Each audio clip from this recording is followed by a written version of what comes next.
Всем привет, с вами Вячеслав Боленков, и в этом выпуске мы раскроем актуальные бизнес-идеи на 2016 год. А перед началом ролика рекомендую подписаться на канал, чтобы получать новые вдохновляющие и полезные выпуски. Ну а мы поехали!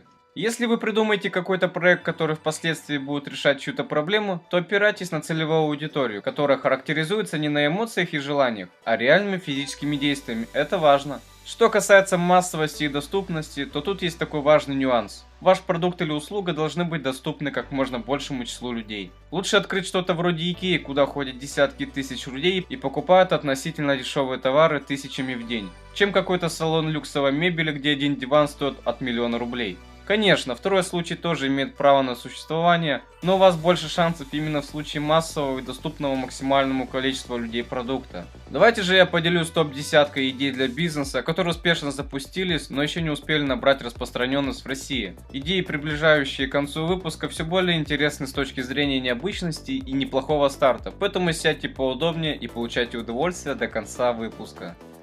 Идея номер 10. Реставрация старых вещей. Как ни удивительно, но вновь зарождается тренд реставрации и ремонта вещей, которые были в употреблении населения долгое время.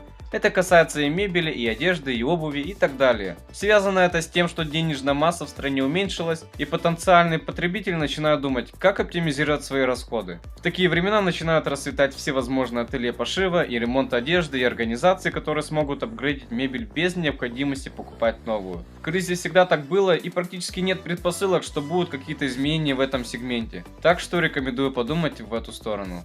Идея номер 9. Кассы самообслуживания. Кассы, на которых человек может самостоятельно оплатить покупку, в России не очень распространены. В Европе и Америке такие помощники стали появляться в крупных сетях еще в 90-х годах, а до нас эти технологические новинки начинают доходить только сейчас. К сожалению, у нас в стране нет производителей, которые бы могли предложить рынку свои готовые кассы, поэтому если вы захотите развивать бизнес по продаже этого оборудования, то придется выходить на зарубежных поставщиков. Дело довольно сложное, поэтому этот путь для тех, кто не боится трудностей. Как обычно, для начала нужно найти клиентов торговой сети, которые готовы установить островки самообслуживания, ну а уже потом искать поставщиков и договариваться о партнерстве. Идея номер 8. Бизнес на дорожных пробках. Машины с года в год меньше не становятся, а дороги само собой в большинстве своем расширить нельзя. Поэтому многие крупные мегаполисы задыхаются в пробках, в которых люди теряют десятки и десятки часов своей жизни. Предприимчивые люди уже давно поняли, что скопление людей в пробке — это хорошая целевая аудитория для продажи каких-нибудь своих товаров. Зайдите на AliExpress в разделе товаров для автолюбителей и обнаружите кучу безделушек по приемлемой цене, которые можно продавать в качестве тех самых товаров водителям и пассажирам, которые томятся и не знают, чем себя занять. В такого рода бизнеса можно нанять студентов и людей, которые ищут подработку, и управлять ими. Идея номер 7. Выставка 3D картин. Довольно простая и в то же время новая для российского потребителя идея развлекательного бизнеса. Снимаете какое-то пространство, можно в галерее, можно в торговом центре или еще где-то в 100-150 квадратных метров. Вкладывайте финансы в изготовление этих самых 3D картин и проводите выставку, предварительно проведя рекламную кампанию. Примерный бюджет на организацию составляет в районе 300 тысяч рублей. Отбиваете все буквально за 3-4 месяца и дальше идет прибыль. Так как идея новая, то многие города еще не видели ее исполнения. Тем временем уже появились готовые пакеты франшиз таких выставок. Вам решать, покупать готовое или делать саму с нуля, используя информацию из интернета и других источников. Тема довольно интересная. Идея номер 6. Экомойка.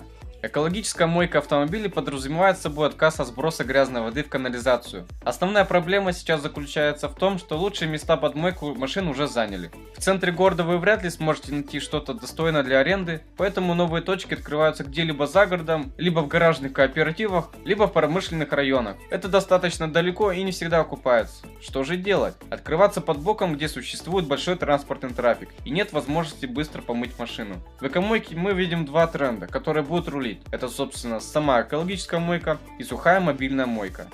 И идея номер 5. Кабины для курения. Если есть бюджет, то это проектирование и производство, если нет, то продажи. Так как курение в общественных местах запретили, то многие заведения, кафе, рестораны, клубы начали задумываться о том, как организовать места для курения. Поговаривают, что меры по борьбе с курением будут только ужесточаться, и депутаты рассматривают множество законов, которые эти меры поддерживают. Курительные кабины — это отличный вариант для решения этой проблемы. На российском рынке достаточный пул производителей, из которого можно выбрать того, с кем можно сотрудничать по партнерскому договору. Партнерство в таком виде бизнеса бизнеса стандартная схема, при которой вы приводите клиентов и получаете процент за свои услуги. Кабина стоит от 150 тысяч рублей, поэтому можно заработать хороший процент, если организовывать постоянный приток клиентов. Идея номер 4. Печать фото из Instagram. Еще один новый тренд — это автоматы, которые позволяют печатать фотографии из ваших аккаунтов в Instagram. По сути, это вендинговый бизнес, который не требует большого числа людей и личного присутствия. Все, что нужно, это купить автомат. В данный момент очень много реализаций присутствует на рынке, осталось выбрать. Найти проходимое место, взять его в аренду и подключить автомат к интернету. Достаточно Wi-Fi. Одно из главных условий — это попадание в целевую аудиторию. То есть, грубо говоря, такой автомат, в отличие от кофейного, не поставить на заправку. Нужен какой-нибудь фудкорт в торговом центре или место, где обитает молодежь в возрасте от 14 до 25 лет. Те же учебные заведения должны неплохо зайти. Замечу, это тоже весьма неплохо. Идея номер 3. Парикмахерская для мужчин. Это мега-тренд, который скорее всего перекочует из 2015 года прямиком в 2016. Число мужчин, которые следят за своей внешностью, с каждым годом становится все больше. Спасибо медиа и гламурным журналам. Парикмахерских, заточенных под мужскую часть населения, у нас в стране долгое время не было как класса. Были просто отдельные комнаты и залы. И вот только недавно стали появляться брутальные, стильно оформленные помещения, где мужчины стригут мужчин, а другие мужчины играются с опасным лезвием, чтобы побрить третьих. Надо сказать, что предложение появилось благодаря спросу, который привел к тому, что уже стали появляться франшизы таких мужских парикмахерских. Поищите в сети, это не составит особого труда, вам остается лишь найти пару классных мастеров и соответствующим стилем оформить помещение. Тут, правда, есть нюанс. Такие парикмахерские, на мой взгляд, актуально открывать в городах с численностью населения от 500 тысяч человек, иначе могут быть проблемы с поиском клиентов. Учтите этот момент. И идея номер 2. Служба аварийных комиссаров. После того, как 1 июля 2015 года вышел новый закон о ДТП, если быть более точным, то появился новый порядок оформления дорожных происшествий, который облегчает всю процедуру в легких случаях. Сотрудники ДПС перестали выезжать на место аварии, если был нанесен небольшой ущерб. Но количество аварий не уменьшилось, а оформлять аварии документально, если есть значительный ущерб, авто или спорный случай, многие люди не умеют. И, возможно, вы заметили, что довольно давно появились специальные службы аварийных комиссаров. Они очень быстро приезжают на место ДТП и оформляют все документы по регламенту. Благодаря изменениям летом 2015 году у бизнеса аваркомов открылось второе дыхание. Спрос на такого рода услуги вырос в разы.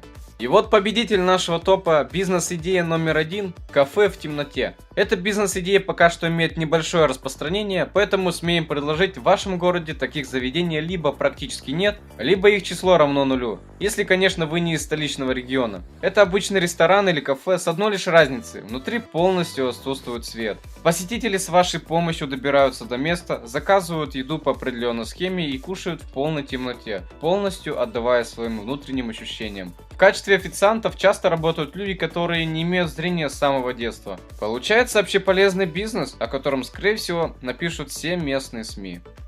Итак, это был топ-10 бизнес-идей на 2016 год. И не забывайте, что даже самая невероятная идея не станет успешной без вашего долгого и трудного пути. Подписывайся на канал, чтобы получать новые вдохновляющие и полезные выпуски. Напиши свою идею в комментарии, которая может стрельнуть. А если понравился выпуск, поставь лайк и поделись этим видео с друзьями. С вами был Вячеслав Боленков и до новых встреч!